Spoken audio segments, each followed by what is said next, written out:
అందరికీ నమస్కారం. Employees university YouTube channel ఈ సంచికి మీ అందరికీ కూడా స్వాగతం. ఈ సంచికలో మనం ఇటీవలే ప్రభుత్వం ఆర్థిక శాఖ వారు రిటైర్ అయినటువంటి ఉద్యోగులకి గ్రూప్ ఇన్సూరెన్స్ పథకం కింద మంజూరు చేయవలసినటువంటి మొత్తాలు ఎలా మంజూరు చేయాలనే దాని మీద ఒక జీవో ఇవ్వటం జరిగింది. అలాగే ఈ జీవోలో ప్రతి ఉద్యోగి కూడా అలాగే ప్రతి ఉపాధ్యాయుడు కూడా తన పే స్కేల్ ఆధారంగా ఎంత గ్రూప్ ఇన్సూరెన్స్ అమౌంట్ ప్రతి నెల కూడా పే చేయాలి అనేది కూడా ఒక టేబుల్ ద్వారా చెప్పడం జరిగింది. అందువల్ల ప్రతి ఉద్యోగి ప్రతి ఉపాధ్యాయుడు కూడా ఈ టేబుల్ ప్రకారం గ్రూప్ ఇన్సూరెన్స్ రికవరీ అనేది మన జీతంలో జరుగుతుందా లేదా అనేది తప్పనిసరిగా చూసుకోవాలి.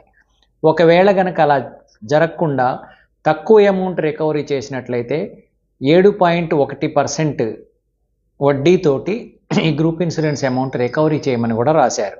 కాబట్టి అలాగే ప్రతి ఉద్యోగి ప్రతి ఉపాధ్యాయుడు కూడా సర్వీస్లో ఉన్నప్పుడు గ్రూప్ ఇన్సూరెన్స్ అనేటువంటిది ఎంత రికవరీ చేశామనేది తప్పనిసరిగా ప్రతి సంవత్సరం కూడా మన సర్వీస్ రిజిస్టర్లో ఎంట్రీ చేయించుకోవాల్సినటువంటి అవసరం ఉంది. ఈ ఎంట్రీలన్నీ వేయించుకుంటేనే ఉద్యోగులు ఉపాధ్యాయులు రిటైర్ అయినప్పుడు లేదా వారు చనిపోయినప్పుడు వారి వారసులకి ఈ గ్రూప్ ఇన్సూరెన్స్ పథకం కింద వచ్చే మొత్తం పే చేయటం జరుగుతుంది అన్నమాట, చెల్లించడం జరుగుతుంది. కాబట్టి మన వ్యక్తిగతమైనటువంటి ఈ విషయం ప్రతి ఉద్యోగి ప్రతి ఉపాధ్యాయుడు తప్పనిసరిగా తెలుసుకొని ఆ మేరకు మన సర్వీస్ రిజిస్టర్లో ఎంట్రీ వేయించుకోవాల్సిన బాధ్యత మనందరి మీద ఉంది. కాబట్టి ఈ వీడియో చేయటం జరుగుతోంది.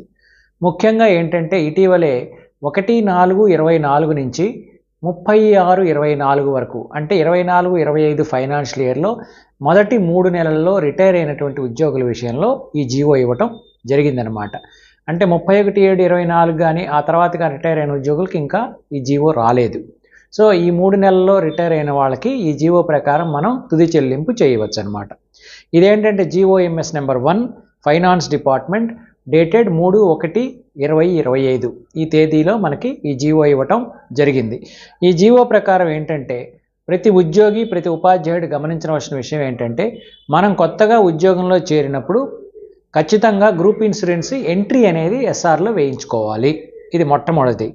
తర్వాత ఎప్పుడైనా సరే ఈ గ్రూప్ ఇన్సూరెన్స్లో మనం ప్రమోట్ అయినప్పుడు మన పే స్కేల్ మారినప్పుడు ఈ ఇన్సూరెన్స్ అమౌంట్ క్రమంగా పెరుగుతూ ఉంటుంది. అంటే ఈ ఇన్సూరెన్స్ మొదట 1 యూనిట్ 15 రూపాయలు ఉంటుంది, దాన్ని డి గ్రూప్ అంటారు. అలాగే 2 యూనిట్లు 30 రూపాయలు 15x2 దీన్ని సి గ్రూప్ అంటారు. అలాగే బి గ్రూప్ వచ్చేసి 4 యూనిట్లు ఉంటుంది, అంటే ఒక్కొక్క యూనిట్ 15 చొప్పున 4 యూనిట్లు 60 రూపాయలు, దీన్ని సి గ్రూప్ అంటారు. అలాగే ఏ గ్రూప్ వచ్చేసి 120 రూపాయలు నెలకి కట్టవలసి ఉంటుంది, దీన్ని 8 యూనిట్లు అంటారు, అంటే 15x8 120 రూపాయలు. ఈ రకంగా మనకి పే స్కేల్స్ ఇచ్చారు. ఈ పే స్కేల్స్ ఆధారంగా ఎప్పుడైతే మన గ్రూప్ ఇన్సూరెన్స్ మనం 15 నుంచి 30కి కానీ 30 నుంచి 60కి కానీ 60 నుంచి 120 రూపాయలకు కానీ మనం మారినప్పుడు తప్పకుండా ఎప్పటి నుంచి మారాము అనేది మనం ఆ ఎస్ఆర్లో ఎంట్రీ తప్పనిసరిగా వేసుకోవాలి. ఇది కేవలం మనం ఏ సంవత్సరంలో అయితే ఈ స్కేల్ మారిందో ఆ సంవత్సరం నవంబర్ 1వ తేదీ నుంచి మాత్రమే రికవరీ చేయాలి. దీన్ని ఇన్సూరెన్స్ ఇయర్ అంటారు. 1/11 నుంచి నెక్స్ట్ ఇయర్ 31/10 దాకా ఉండే సంవత్సరాన్ని ఇన్సూరెన్స్ ఇయర్ అంటారు. సో 1/11 నుంచి మనం రికవరీ చేయాలి. ఒకవేళ మధ్యలో కనుక ఉద్యోగి కనుక ప్రమోట్ అయితే కేవలం ఇన్సూరెన్స్ ఫండ్ మాత్రమే రికవరీ చేసి మొత్తం అమౌంట్ నవంబర్ 1వ తేదీ నుంచి మళ్ళీ ఈ గ్రూప్ ప్రకారం రికవరీ చేయటం జరుగుతుంది అనమాట. సో అలాగే తర్వాత మనము రిజిస్టర్లో తప్పనిసరిగా ఎంట్రీ వేయించుకోవాలన్నమాట. ఈ ఎంట్రీకి ఫారం నెంబర్ 1 అని ఉంటుంది. అలాగే చేంజ్ ఆఫ్ గ్రూప్ చేసినప్పుడు ఫారం నెంబర్ 2 అనేది ఉంటుందన్నమాట. అలాగే ప్రతి డీడీఓ కూడా ఈ రికవరీ రిజిస్టర్ అనేది ఫారం నెంబర్ 8లో తప్పనిసరిగా నిర్వహించాలని చెప్పేసి జీవోలో తెలియజేశారు. అలాగే మనం ఉద్యోగంలో చేరిన వెంటనే ఒక నామినేషన్ ఫారం అనేది తప్పనిసరిగా మనం ఎస్ఆర్లో నామినేషన్ ఫారం సబ్మిట్ చేసి దాన్ని ఎస్ఆర్లో పెట్టుకొని ఎస్ఆర్లో ఎంట్రీ వేయించుకోవాలన్నమాట. ఈ నామినేషన్ ఫారం అనేది అన్మ్యారీడ్ ఉద్యోగులకైతే ఫారం నెంబర్ 6 అనమాట. ఒక ఉద్యోగంలో చేరేటప్పటికి మ్యారేజ్ అవ్వకపోతే తన తల్లిని కానీ తండ్రిని కానీ లేకపోతే అక్క చెల్లెల్ని కానీ అన్నదమ్ములు కానీ ఎవరో ఒకరిని నామినేషన్ పెట్టుకోవాలి. తర్వాత మ్యారేజ్ అయిన తర్వాత భార్యని పిల్లల్ని వీళ్ళని నామినేషన్ పెట్టుకునేటప్పుడు ఫారం నెంబర్ 7లో మ్యారేజ్ అయిన తర్వాత ఈ నామినేషన్ చేంజ్ ఆఫ్ నామినేషన్ అనేది ఫైల్ చేసి ఎస్ఆర్లో ఎంట్రీ వేయించుకోవాలి. ఇది ప్రతి ఉద్యోగికి చాలా అవసరం. ఈ ఎంట్రీలు కనుక వేసుకోకుండా నామినేషన్ వేయించుకోకపోతే ఆ ఉద్యోగి చనిపోయినప్పుడు మళ్ళీ అతనికి పేమెంట్ చేయాలంటే కష్టమైపోతుంది. అలాగే నామినేషన్ కనుక ఉంటే స్ట్రైట్ అవే మనం ఆ నామినేషన్ ఆధారంగా చెల్లింపు చేయడానికి అవకాశం ఉంటుంది.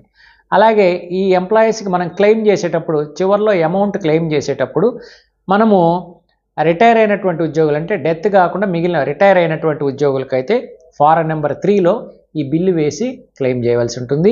అలాగే డెత్ కేసెస్లో ఫారం నెంబర్ 5లో క్లెయిమ్ చేయాలి. ఎందుకంటే దాంట్లో ఇన్సూరెన్స్ అమౌంట్ కూడా వస్తుంది. ఒక ఉద్యోగి రిటైర్ అయిపోయినప్పుడు ఆ ఉద్యోగి దాచుకున్న అమౌంట్ సేవింగ్స్ ఫండ్ వరకు రిఫండ్ ఇస్తారు.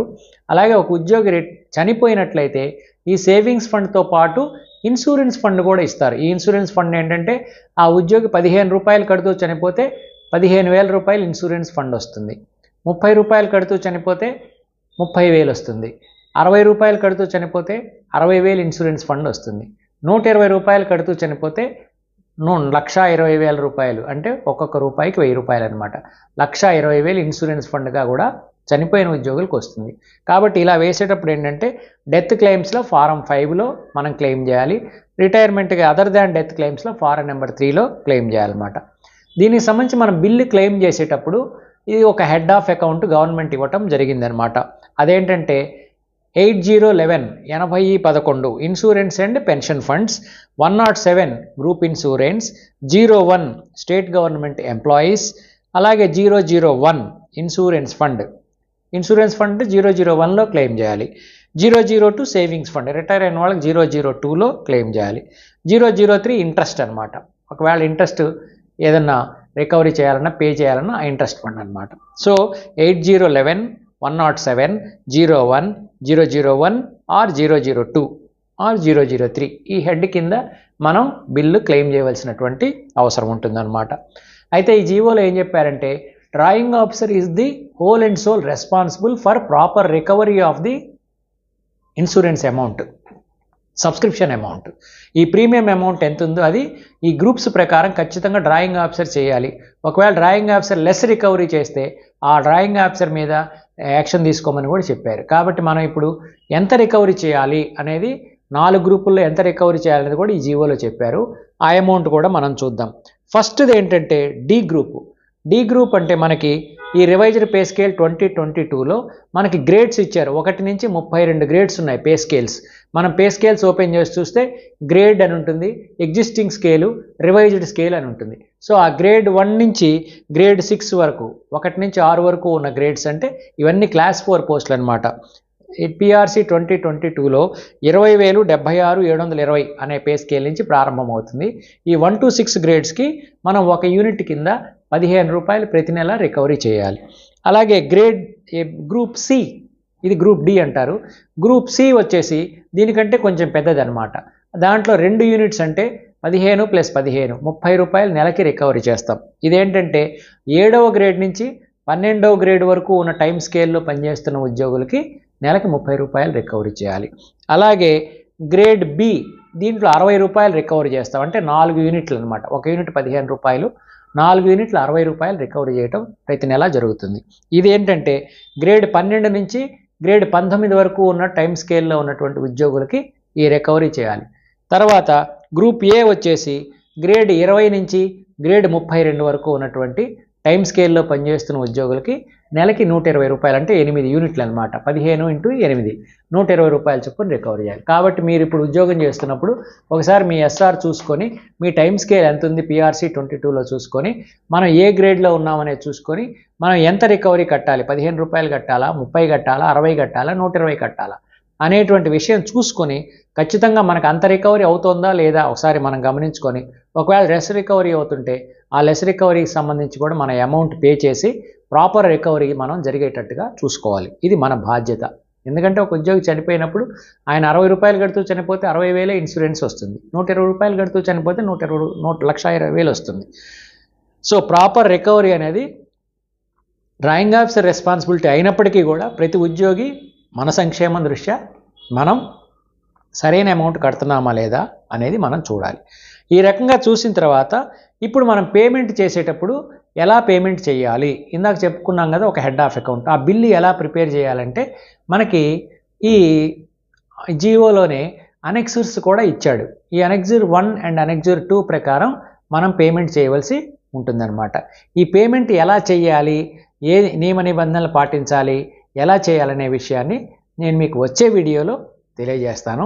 ఇప్పుడు మీరు ఈ వీడియో చూసిన తర్వాత ఒకసారి మీ ఎస్ఆర్ వెరిఫై చేసుకొని ఎస్ఆర్లో మీ జిఎస్ ఫస్ట్ జిఎస్ సర్వీస్లో ఎంట్రీ అయినప్పుడు ఉందా లేదా, తర్వాత ఎప్పుడన్నా పెంచితే ఆ పెంచినటువంటి ఎంట్రీలు సక్రమంగా ఉన్నాయా లేవా, తర్వాత నామినేషన్ అనేది ఉందా లేదా, భార్య పేరు మీద కానీ పిల్లల పేరు మీద కానీ, లేకపోతే అన్మ్యారీడ్ అయితే తల్లిదండ్రుల పేరు అన్నదమ్ముల పేరు మీద నామినేషన్ ఫైల్ చేశామా లేదా, తర్వాత వచ్చేసి ప్రతి సంవత్సరం కూడా ప్రాపర్గా మనకి రికవరీ అవుతుందా లేదా, ఆ రికవరీ అయినట్టు కూడా ప్రతి సంవత్సరం ఏప్రిల్ నెలలో డ్రాయింగ్ ఆఫీసర్ ఎంట్రీ చేయాలి.